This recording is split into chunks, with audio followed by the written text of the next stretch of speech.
Bismillahirrahmanirrahim. Kita sampai di surat Maryam ayat 77. A'udzubillahi minasyaitonirrajim. Bismillahirrahmanirrahim. Afara'aital ladzi kafara bi ayatina wa qala la utayanna malan wa walada.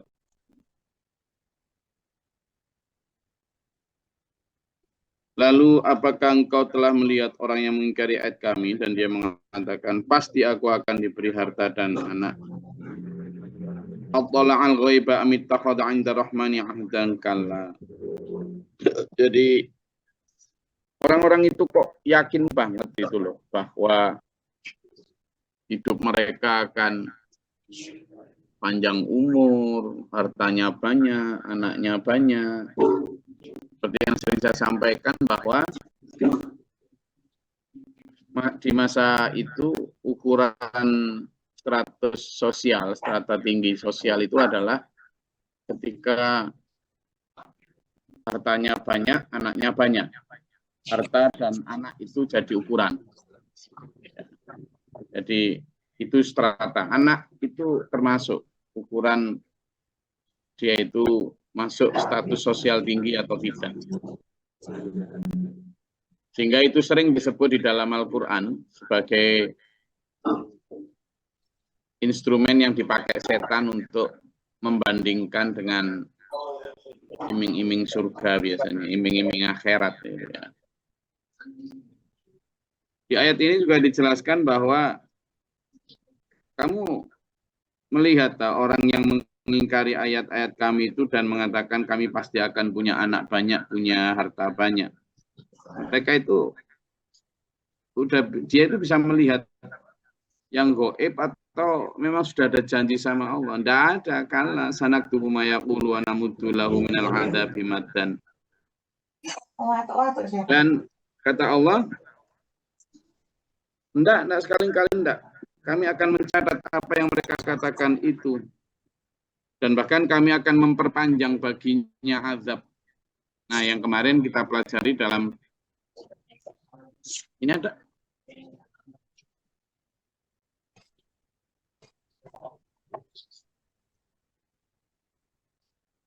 Jadi kalau kemarin kan di ayat-ayat sebelumnya kita sudah pelajari bahwa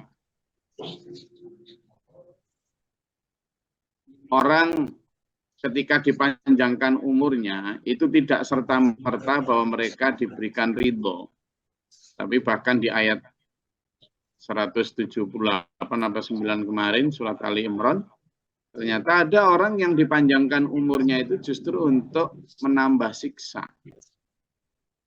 Maka ketika di sini sanaktubu ma yaqulu wa namuddu lahu minal adzabi madda, kami akan panjangkan umurnya menjadi lebih panjang itu memang justru untuk memanjangkan siksanya nanti. Malah untuk menghitung-hitung siksa. Nah, ini yang dalam ayat ini disebutkan wa narithuhu ma yaqulu. Dan kami akan mewarisi apa? Mewarisi hartanya, anaknya ketika mereka mati. Ini dulu yang saya wanti-wanti sama diri saya dan sampean juga. Bahwa apapun yang sekarang kita anggap sebagai sesuatu yang akan mendampingi kita selamanya, itu tidak selamanya ada. Tidak. Anak misalnya, atau istri atau suami, yang seolah-olah itu akan mendampingi kita terus. Tidak ada.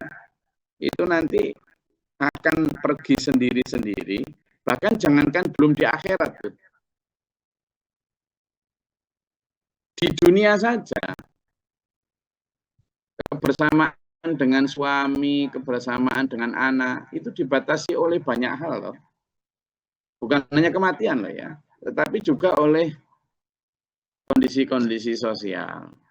Entah itu nanti anak juga akan pergi bukan hanya ketika setelah nikah, bahkan sebelum nikah pun kalian itu, gitu kata Allah, akan berpisah juga. Misalnya nanti ketika sekolah, ini bukan kata Allah ya, kita memang faktanya di sini. Ketika mereka misalnya kuliah, ketika mereka misalnya harus bekerja di luar kota, bisa juga. Atau ketika mereka bahkan menikah dan kemudian punya rumah sendiri, juga bisa juga. Dan yang lebih pasti pisahnya adalah ketika mati. Nah, pada saat seperti itu sebenarnya kita harus sadar fakta bahwa kebersamaan kita di dunia ini sementara banget, sebentar banget. Kebersamaan yang harusnya kita benar-benar persiapkan dan jaga, itu ya kebersamaan di akhirat. Coba tuh sampean yang sekarang sedang menimang anak atau menimang cucu ya. Nang ning nong ning nang ning nong nang ning nong ning nang ning nong, ini putune siapa? Sampean tuh bisa bersama dia berapa lama? Berapa lama? Sekarang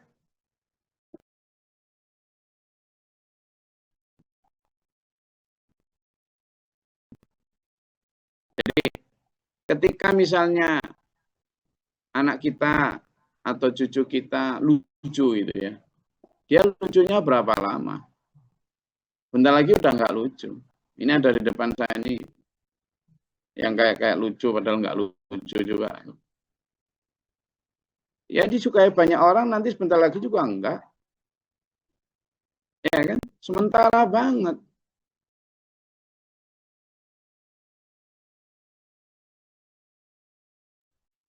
Jadi enggak ada, itu sangat sementara sekali. Kita sekarang bisa nimang anak cucu kita pun sebentar lagi udah nggak mau nih ditip. Kalaupun kita mau nimang udah nggak. Saya pengen mangku Mbak Jiza gendong Gus Dharma aja udah nggak bisa udah. Gimana saya gendong Gus Dharma misalnya? Dia aja udah pengen gendong orang, kan nggak bisa. Gitu loh. Jadi kesementaraan banget, kebersamaan kita itu, Pak. Sampean misalnya mencintai istri sampean yo, kalau pada saat masih kawin sementara gitu kayak digendong-gendong. Coba nih kamu 5 tahun nyawang yang makil no kan. Gitu. Jadi sementara, makanya kata Allah wa narithuhu, nanti kami yang mewarisinya.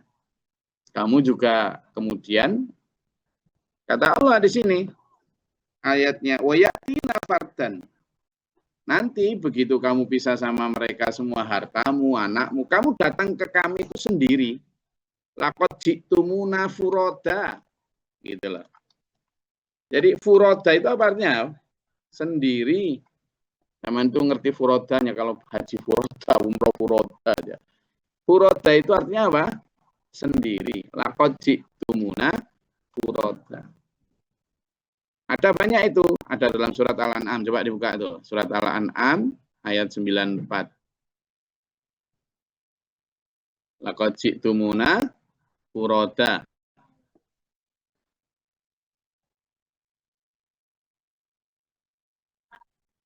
Oh, bukan ya, bukan salah. Pada alat laqad ji'tumuna furoda nggih, dalam surat Al-An'am ayat 94 ya. Ya betul. Monggo. Coba dibuka. A'udzubillahi minasyaitonirrajim. Bismillahirrahmanirrahim. Dan kamu benar-benar datang sendiri-sendiri kepada kami sebagaimana kami ciptakan kamu pada mulanya. Dan apa yang telah kami karuniakan kepadamu, kamu tinggalkan di belakangmu di dunia. Kami tidak melihat pemberi syafaat atau pertolongan besertamu yang kamu anggap bahwa mereka itu sekutu-sekutu bagi Allah. Sungguh telah terputuslah semua pertalian antara kamu dan telah lenyap dari kamu apa yang dahulu kamu sangka sebagai sekutu Allah. Shadaqallahul adzim. Ya, kemudian juga coba dibuka surat Al-Kahfi ayat 48.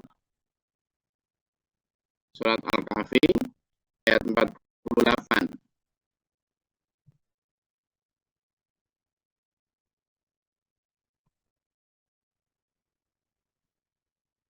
Monggo dilihat.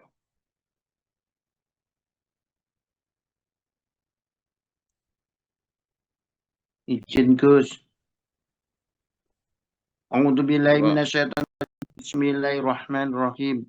Dan kami mereka akan dibawa ke hadapan Tuhanmu dengan berbaris.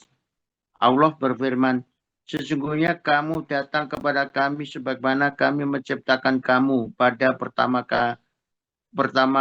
kali. Bahkan kamu menganggap bahwa kami tidak akan menetapkan bagi kamu waktu berbangkit untuk memenuhi perjanjian. Shadaqallahul adzim. Jadi kan seolah-olah ya, ketika kita di dunia ini kadang mau ikut ngaji, terhalang oleh anak atau istri atau suami, mau sedekah, tapi kadang si istri, si suami, si anak merengek minta ini itu. Lo padahal lo dulur, satu, nanti begitu mati harta dan itu semua adalah menjadi milik Allah. Yang kedua, orang-orang yang atau hal-hal yang membuat kita jadi tertunda bersedekah beribadah tadi tidak bisa nolong nanti di sana. Kita berangkat sendiri-sendiri menghadap Allah sendiri-sendiri. Jadi tidak bisa misalnya si fulan, Robi kamu kesini kamu. Bagaimana amal ibadahmu di dunia? Ya Allah, dulu itu saya sebenarnya juga mau tahajud, tapi karena ini itu ya Allah. Dulu saya sudah mau berangkat jihad, sebenarnya pengen ikut bakti sosial di sana kemari. Kok tapi anu ya Allah. Tidak bisa anu apa. Begitu anak atau istri juga begitu, dipanggil sini kamu Sunung. Sini kamu Sarisem. Gimana kamu dulu begitu? Oh saya tergantung suami saya ya Allah. Dulu saya memang ya sedekah suami saya itu ya itulah, tidak bisa. Dulu suami saya itu taat sholat loh ya Allah, saya kan tidak bisa, kamu ya sendiri-sendiri. Ya pokok menggantungkan itu tidak boleh. Itu Gus Dharma, Gus Safia, Mbak Nasika, Mbak Afi, anak-anak saya semuanya. Sampean nanti ditanya Allah sendiri atas amal ibadah sampean sendiri-sendiri. Tidak bisa. Jadi orang tidak bisa menanggung beban orang lain. Gitu. Coba lihat di surat Luqman ayat 33 tuh. Kemudian surat Al-Ma'arij ayat 11 sampai 14 coba. Supaya kita terang ini tuh. Ya tina fardan itu tadi. Supaya kita bagaimana sih nanti kondisi di akhirat itu. Supaya kita menyayangi anak istri suami kita itu dengan kasih sayang dunia akhirat tuh. Enggak hanya kasih sayang dunia aja. Coba lihat tuh surat Luqman ayat 33 dan Al-Ma'arij ayat 11 sampai 14. A'udzubillahi minasyaitonirrajim. Bismillahirrahmanirrahim. Surat Al-Luqman ayat 33. Enggak Al-Luqman, Luqman aja enggak pakai al ya. Surat Luqman ayat 33. Wahai manusia, bertakwalah kepada Tuhanmu dan takutlah pada hari yang ketika itu seorang bapak tidak dapat menolong anaknya dan seorang anak tidak dapat pula menolong bapaknya sedikit pun. Sungguh, saja Allah pasti benar. Maka janganlah sekali-kali kamu terpedaya oleh kehidupan dunia dan jangan sampai kamu terpedaya oleh penipu dalam mentaati Allah. Shadaqallahul adzim. Nah, itu surat Luqman ayat 33. Nggak bisa seorang ayah nggak bisa memberi pertolongan anaknya, seorang anak juga nggak bisa menolong atau memberi manfaat bapaknya. Itu artinya hubungan keluarga di sana sudah nggak bisa. La khullatun wala syafa'ah. La khullatun tidak ada perkalian wala syafa'ah dan tidak ada saling tolong menolong dan tidak bisa. Kita bisa saling tolong menolong itu sekarang, gitu loh ya. Monggo. Selanjutnya surat Al-Ma'arij ayat 11 sampai 14.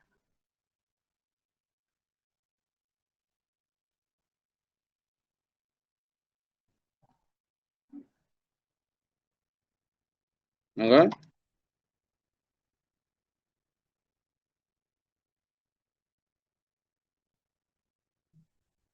Gus, ayat 11. A'udzubillahi minasyaitonirrajim. Bismillahirrahmanirrahim.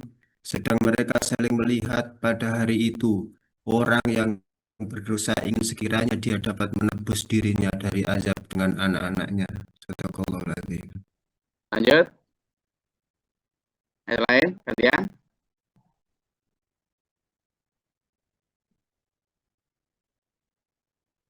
Enggak.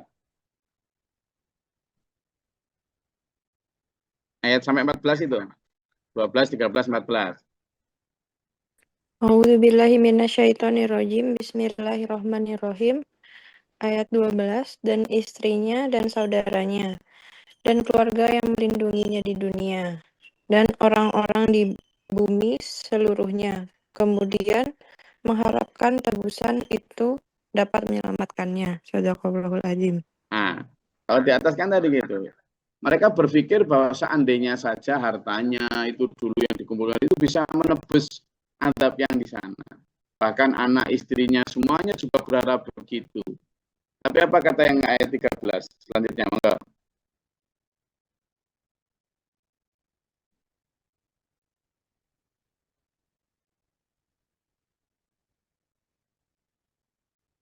Lanjut.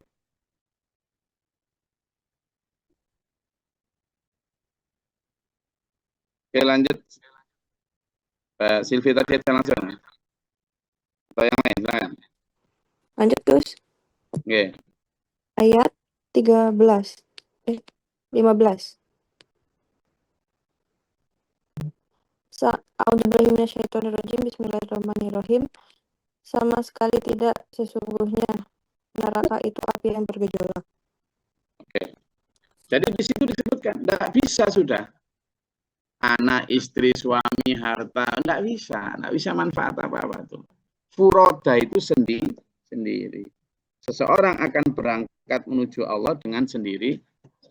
Lah kalau sudah kayak gitu, terus kita ini di dunia ya apa? Kata Allah, sayangilah anak istrimu, suamimu itu sayang dunia akhirat. Jangan hanya sayang di dunia.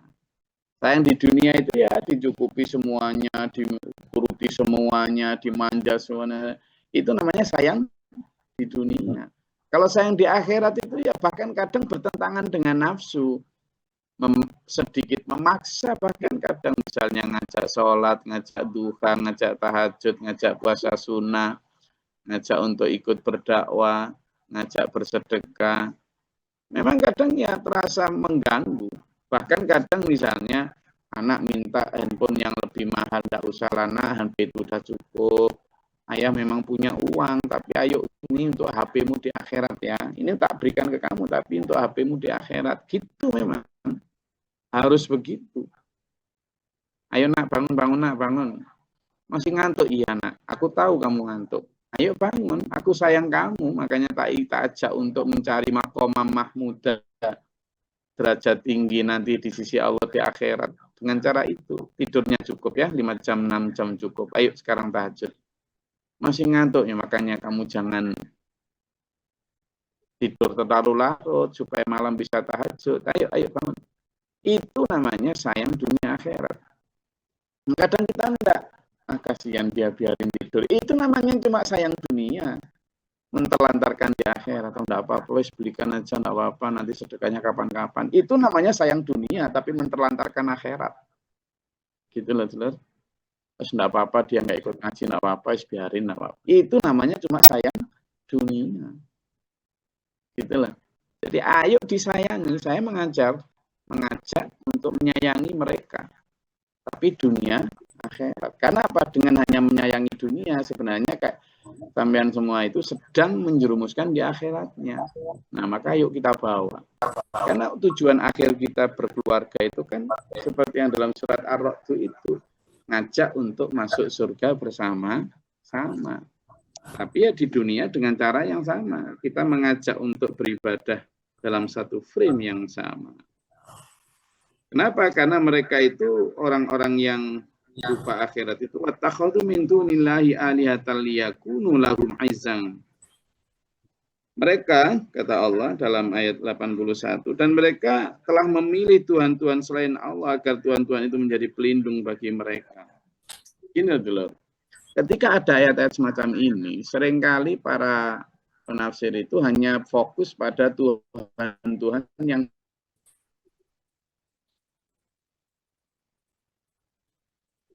Patuh, patuh. Gitu kan.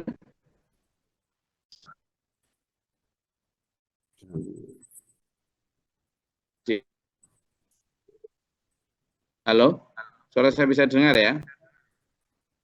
Jadi ketika misalnya min dunillahi alihatan, itu rata-rata manusia hanya bicara tentang Tuhan yang selain Allah itu ya patung gitu kan, atau apa gitu. Padahal coba dibuka tuh dalam surat Al-Furqan, dalam surat Al-Jasiyah, Al-Furqan ayat 43, Al-Jasiyah ayat 25. Disebutkan bahwa tahukah kamu orang yang menjadikan hawa nafsunya sebagai Tuhannya. A'udzubillahi minasyaitonir rajim. Ara'aita man ittakhadha ilahahu hawahu.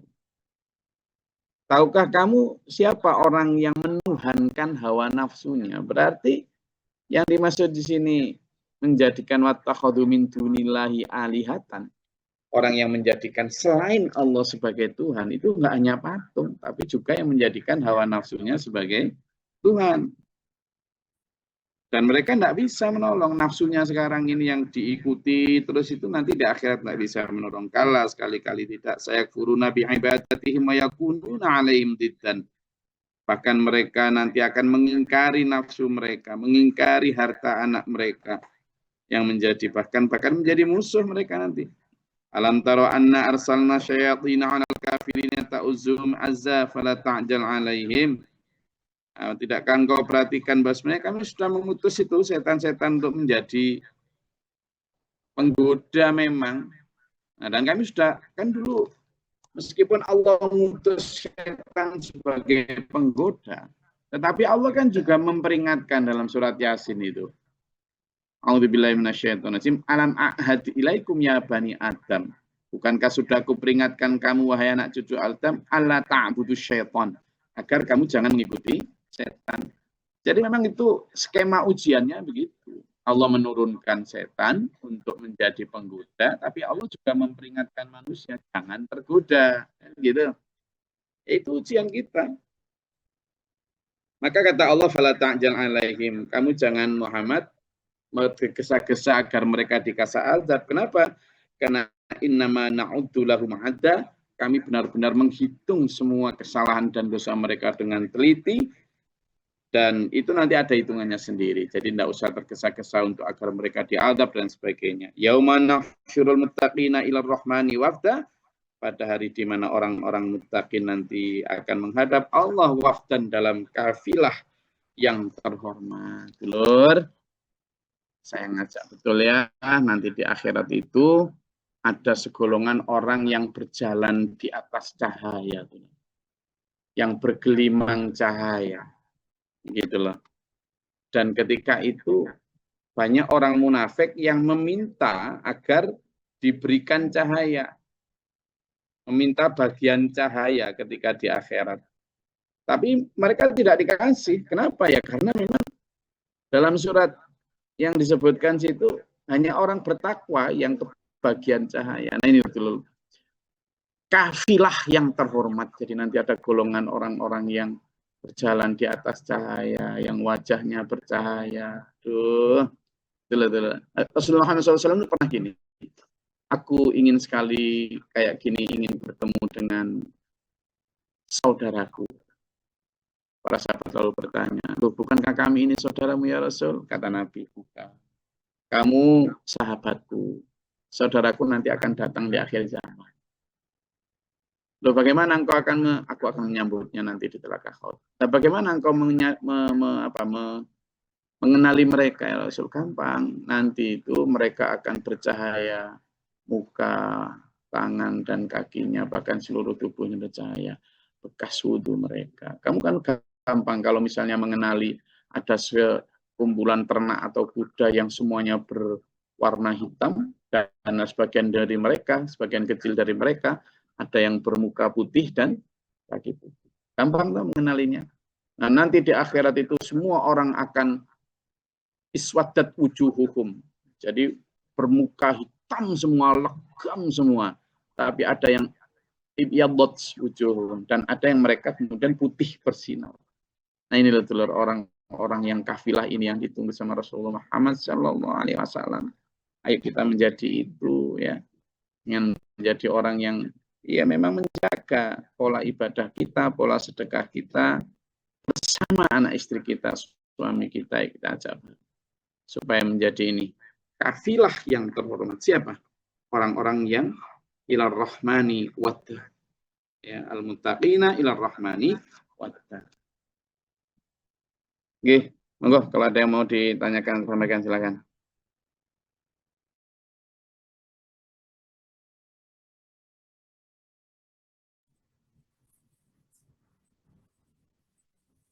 Izin Gus. Istilah di Jawa itu ada istilah swarga katut, neraka katut, swarga nunut. Itu diterap dengan hubungan dengan yang dijelaskan Gus tadi gimana? Itu sudah cocok belum? Ya, terima kasih. Jadi gini ya, itu sebenarnya ikut pada kalimat ar-rijalu qawwamuna 'alan nisa, bahwa laki-laki itu adalah sebagai pelindung pembimbing perempuan. Kewajiban memang, kewajiban seorang laki-laki terutama suami untuk memastikan istrinya berada pada track dan koridor yang sama dalam ibadah. Itu kewajiban, dan kewajiban istri untuk taat. Nah, pada saat seperti itulah jika suaminya sudah mengarahkan, istrinya taat,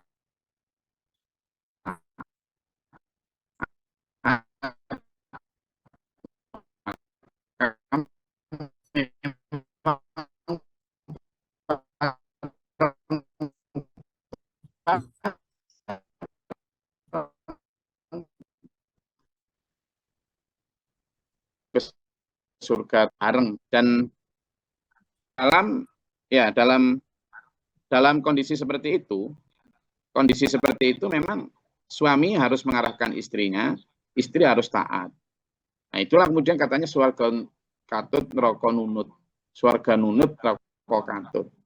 Tergantung suaminya memang. Tapi ketika tidak tergantung juga, ada satu kondisi yang tidak tergantung suaminya. Nabi Nuh, Nabi Lot itu suami yang taat banget, sudah ngajak, tapi istrinya enggak nunut, neraka. Sebaliknya, Fir'aun itu nemen kafirnya, tetapi istri surga, gitu kan, surga. Istrinya Fir'aun masuk surga, meskipun suaminya nggak jelas kayak gitu. Sebaliknya, Nabi Nuh, Nabi Lut masuk surga, tapi istrinya naudzubillah min dzalik masuk neraka. Nah, sehingga idiom surga nunut neraka katut itu ya tergantung suaminya, tetapi tidak tergantung juga. Ya tergantung istrinya sendiri juga gitu ya. Itu kan hanya sebuah bahwa kewajiban suami itu harus mengarahkan istri dan kewajiban istri harus taat suami. Itu pun kalau suaminya baik, tapi kalau suaminya nggak baik ya nggak harus taat lah. Ya. Oke, saya rasa itu kajian kita pada pagi hari ini. Alhamdulillah, semoga Allah merahmati kita dan salatul mustaqim. Ada pertanyaan lagi? Kayaknya ada yang mau angkat tangan tadi. Oke, kalau tidak ada, saya rasa cukup. Saya hanya ingin memberikan satu penekanan ya, bahwa ayo kita sayangi sekali lagi istri, anak kita, suami kita, dunia akhirat. Yang pertama itu dengan yang tadi saya sebutkan caranya. Yang kedua, ayo kita benar-benar optimalkan harta kita itu dulu ya. Harta kita berapapun dikasih Allah, pertama syukuri, yang kedua pastikan itu nanti bermanfaat untuk kita di akhirat. Jangan hanya bermanfaat untuk di dunia. Ya bermanfaat di dunia sama nggak usah diajarin, sudah pasti ingin memanfaatkan itu. Tapi kita manfaatkan dunia akhirat betul. Betul, karena itu tadi loh, wa narithuhu. Allah akan mewarisi itu semua. Jangan sampai kita sia-sia. Di dunia ini kita mengumpulkan jungkir walik dulur. Saya kadang melihat bapak-bapak yang kerja sambil siang malam Bukan hanya yang manggul apa ya? Sama tahu orang yang jualan gerabah itu ya. Tahu gerabah ya? Jualan ini loh apa? Perabot yang dari tanah itu loh, yang kuali, genong, gentong itu dipotong sampai niat gitu. Atau juga para pekerja-pekerja tukang batu yang begitu keras berapa pekerjaannya. Tetapi tidak itu juga yang jaga toko, yang ke kantor juga. Oh, kantor itu orang-orang Jakarta itu berangkat jam 4 pagi. Biar nggak kena macet. Nanti pulangnya itu sampai malam jam 9, jam 8. Nah, kerja kayak gitu. Mati-matiannya kayak gitu. Lalu terus nggak merasakan. Di dunia aja nggak merasakan. Kadang makan juga terburu-buru. Jam mulai umur 18-20, nanti pensiun umur 60. Pensiun umur 60 wis gak sempet ya. Pensiun apa? Kadang sudah loro kabeh awake. Lah nanti di akhirat nggak dapat apa-apa karena ditinggal di dunia semua. Kan yo iman, rek. Gitu loh maksud saya. Jadi ayo kita nikmati di dunia dengan cara sederhana dan ayo kita nanti nikmati sepuasnya di akhirat. Ya. Ayo kerja keras, kemudian cerdas. Jadi bukan hanya kerja keras, tapi juga kerja cerdas. Lalu kerja ikhlas supaya benar-benar berbekas, tidak hanya di dunia, tapi juga nanti di akhirat. Itulah supaya nanti anak kita, jadi pertama tadi anak kita ya, istri kita, suami kita, ayo kita bawa pulang ke akhirat bersama-sama itu dalam keadaan selamat. Dunia wal akhirah dan husnul khatimah. Amin. Allahumma fil mu'minin wal mu'minat wal muslimin wal muslimat. Allahumma hdina fi man hadayt wa atina fi man afayt wa lana fi man tawallayt wa barik lana fi ma atayt wa qina syarra ma qadayt fa innaka taqdi wa la yuqda alayk. Tabarak rabbana wa ta'ala alhamdulillah ma qadayt astaghfiruka wa atubu ilaik. Assalamu alaikum. Allahumma da'fana al-bala wal waba wa qad mastina min jami'i. Rabbana najina wa lana sa'id. Rabbana wa la taj'alna fil qawmi dhalimin Allahumma rafa'na darajatana. Rabbana man faktubna ma syahidin Rabbana la tuzigh qulubana ba'da idh hadaytana. Anta malah fasana kamu mungkin anta musan kamu syirikin.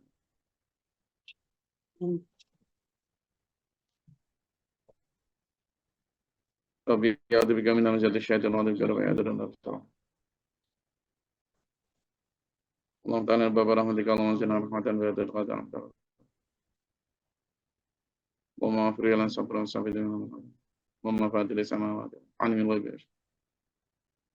Dan kami syaitan syaitan syaitan. Ta'ala bulan jadil falal wa tarka syafa semua syaitan.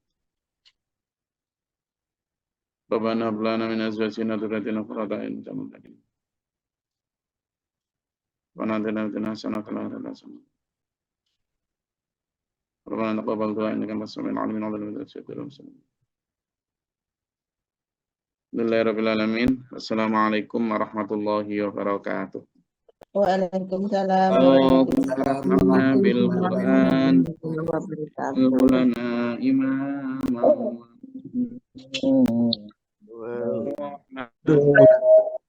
Allahumma dzakirna minhu ma nasina wa 'allimna minhu ma jahilna warzuqna tilawatahu li wa afrafana.